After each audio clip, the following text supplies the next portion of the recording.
Okay, so this theory is, of course, about the Ballad of Songbirds and Snakes, the new Suzanne Collins release. Now, this is kind of a bit out there, and as I've kind of stated in the, in the other sections, most of my knowledge is unfortunately from the movies. It's not maybe influenced in the books as it should have. In hindsight, I would have loved to have reread the original trilogy before reading Songbirds and Snakes. And I think eventually I will do that. I will read them again in the future. But here's what I thought was going to go down. Now, we know that the relationship between the future President Snow and Lucy Gray isn't going to go well. We know that Snow, in no way in this book does it make him a great person. Yes, afterwards the tributes are actually treated like human beings. They're given luxury apartments sustained before their games, and they're well fed, which is so different from the zoo that they're given in this. But we know that he comes out to be a very, very sadistic man from all of it. Now, one thing that Lucy Gray loved to do all throughout the story was to sing, and the one thing that he knew that he could do to really get under her skin, to really hurt her, would be to stop her from singing. Now, this is a universe where we have avoxes. That's a common thing that happens where basically, I guess, people are enslaved, their tongues are cut out so that they're not able to speak or anything like that. And they do exist at this time, because it said that Sejanus's parents have avoxes. They're nice to them, they give them like softer food so that they can eat them, but avoxes definitely exist at this time. It's not a the new chauffeur for the Sejanus's family. It's not a new concept. So I was thinking maybe Lucy Gray would do something, and that would result in Snow cutting out her tongue as, look, I've become jealous because you're singing the song and it's clearly about the other guy, or look, you've just wronged me, so I'm going to talk to you like this. And she gets her tongue cut off. Now, I'm not sure where she'd go from here, but I imagine that she'd be sent off to another district. Maybe she even tried to tag along with the Covey, and they obviously are meant to be travelling around various places, even though they have been confined to District 12 for quite a while. And my theory is that eventually Lucy Gray would become Mags, as seen in Catching Fire. Now, this would mean that she would participate in 3 Hunger Games overall, but my reasoning behind this was, of course, the Avox thing, but it would explain why she's so kind initially to Katniss beyond the Alliance and the Rebellion. She definitely takes a shine to Katniss, and you'd imagine that she would naturally gravitate to the female district from District 12, like the female tribute, because she's been in that exact position herself. And she's actually a victor at that point as well. And you mentioned before when we were speaking about it earlier that how they bond is when Mags teaches Katniss how to make the fish hooks. Yeah, and there is a moment that I forgot to mention where Coriolanus has been taught by Lucy Gray how to make fish hooks. So that kind of linked quite nicely. And not only that, but you were pointing out to me, you did say on the topic of avoxes, but we never hear Mags speak, do we? She does kind of like hand signals and gestures. Would explain that why she is so silent, why she is kind of like this unspoken character, but she's also quite kind-hearted. Everyone's kind of got respect for her, even Haymitch, which is kind of unclear how he would know her, but if she was a past victor, you'd kind of got to understand that she would have been a mentor at some point. I don't know how she would have got a message across, but if they encountered that way, then that is likely. But yeah, I think, of course, fishing and knowing how to make fish hooks will be common in especially, the sea-based districts. But which I think 12 wasn't. No, so she clearly has to move about. And if she already knew it then, perhaps she had connections to other districts that she could have gone to get that knowledge. Because how would she have learned how to fish in District 12?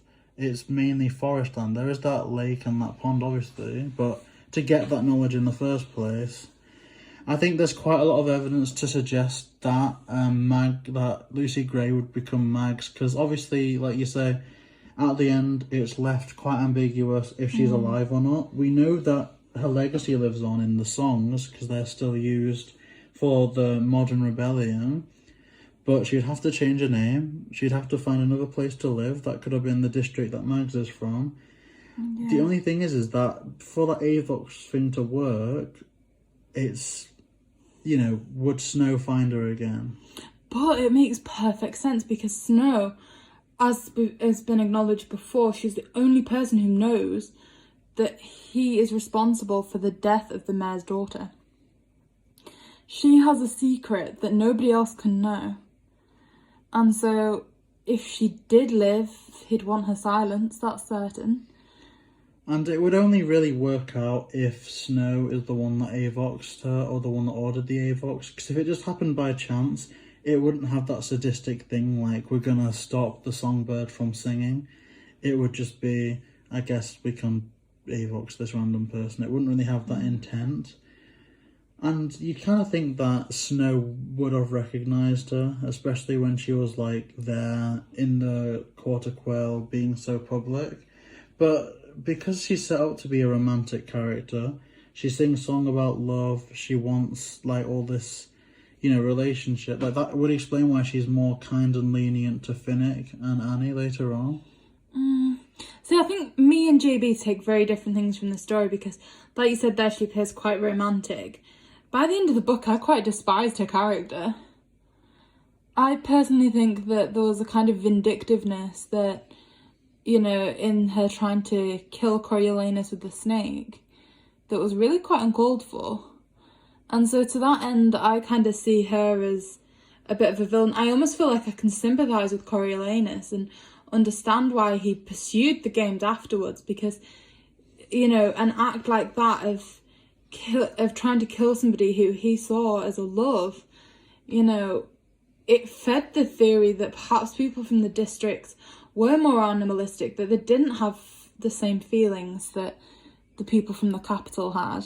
I don't suppose you could blame them, really. I don't think any part of this you meant to take away that Snow is the hero. I think he's definitely the hero of his own story. I think everyone is in a way, but I do agree that she does kind of turn on him in a way that is almost like everything was an act. But at the same time, if she was acting to stay alive in the situation that she's in, that the world's in, apart from the capital, I think you can kind of see how one could adapt to that lifestyle. But from Snow's point of view, you can definitely see how he would be motivated to genuinely believe, deep down that the games are the right thing to do.